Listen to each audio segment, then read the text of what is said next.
All right, folks, joining me now, Charlie Hurt, Washington Times opinion editor, Fox News contributor, and Mark Simone, WOR radio show host. Fellas, thanks for coming on. I want to hear a little Jean-Pierre, the press secretary. She's not a starting pitcher for the New York Yankees. Here, listen to some tape on her. This is a president that respects the rule of law. This is the president that wants to make sure and has proven that to be in his actions to make sure that the Department of Justice is truly independent. And, and he said that during the campaign, he's restoring certainly the integrity of the Department of Justice. And that is something that's important to this president. First of all, that's malarkey. But I want to just zero in on something, Charlie. Look. The Justice Department is not, quote unquote, independent. It is part of the executive branch, okay? Its Attorney General is appointed by the president, as are all the top senior policy officials. Here's the problem here.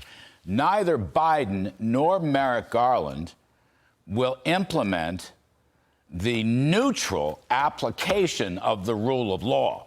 That's the problem, which is what the Justice Department is supposed to do. It's not independence, it's the neutral application of the law instead of criminalizing your number one presidential opponent. Right. It's just fidelity to the law. Yes. And you have to have a huge spine to be able to do it, and to do it without fear or favor. And obviously, this is not what's going on here.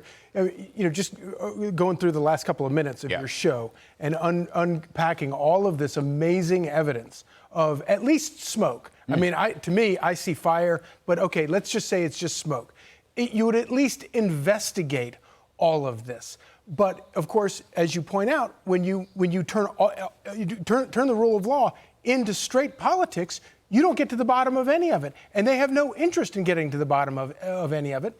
And meanwhile, as this stuff unfurls, you've got the entire media camped out down in Florida on some Mickey Mouse charges against somebody who's not even in the White House. Right. And the president is, we spent so much time in the last 4 years talking about high crimes and misdemeanors, trying to shoehorn things into high crimes and misdemeanors to go after Donald Trump. You know what you don't have to shoehorn into? Bribery and treason. Right. And there's evidence of both of those things from Joe Biden. See, Mark, I mean, the rope is tightening around Joe Biden on this. You've got people from all sides now. But one of my points, you listen to the reporting by Brooks Singman, you listen to what Chuck Grassie's saying, you listen to what Jim Jordan is saying, you listen to what Byron Donald's saying, you listen to what Jim Comer's saying. They can't all be wrong. Now, you can say they're all partisan, okay? Really, our reporters aren't partisan. I mean, the guy from Burisma is laying out the whole scenario.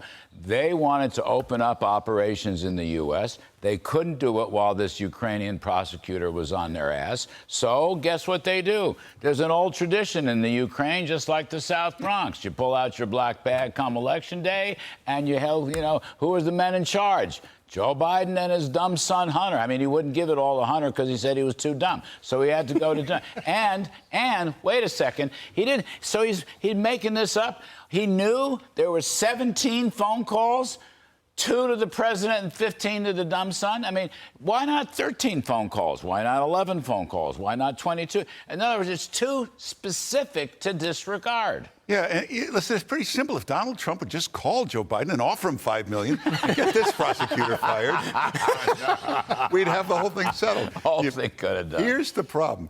There is no other explanation for why Joe Biden, a vice president in Washington, would suddenly want some local prosecutor fired. He claimed European... What did he care?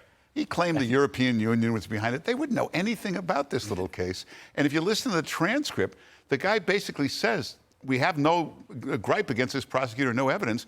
We did what you wanted. He said, I kept part of my promise here. So he's saying Joe Biden told him to do it. In front of the Council on Foreign Relations, Joe Biden is dumb enough to brag about this, okay? In front of the Council, the biggest gossips, arguably, between New York and Washington, D.C., and he gets right up there and said, oh, look at me, I got rid of this guy. And like guys are scratching their head. Who was the head prosecutor of the Ukraine, which at that time was a relatively unimportant country. Really? I mean, come on. Completely. At that time. Yeah. I mean, it's just idiotic. It's like Tony Soprano saying, hey, I just had a guy killed. Who would do that? Who would would admit this in public. It is a bit like But that. also, fast. one of the arguments that the Bidens make is that, but that prosecutor was corrupt. Maybe he was, but that doesn't mean that what you did wasn't bribery. By the way, I wish get that prosecutor to It says in the testify, man. transcript. Exactly. There's a guy that knows a thing or two. Yeah, exactly. All right, I got it. They're screaming at me left and right. Charlie Hurt and Mark Simone. And the Yankees do need a good starting pitcher. I'm really tired of them.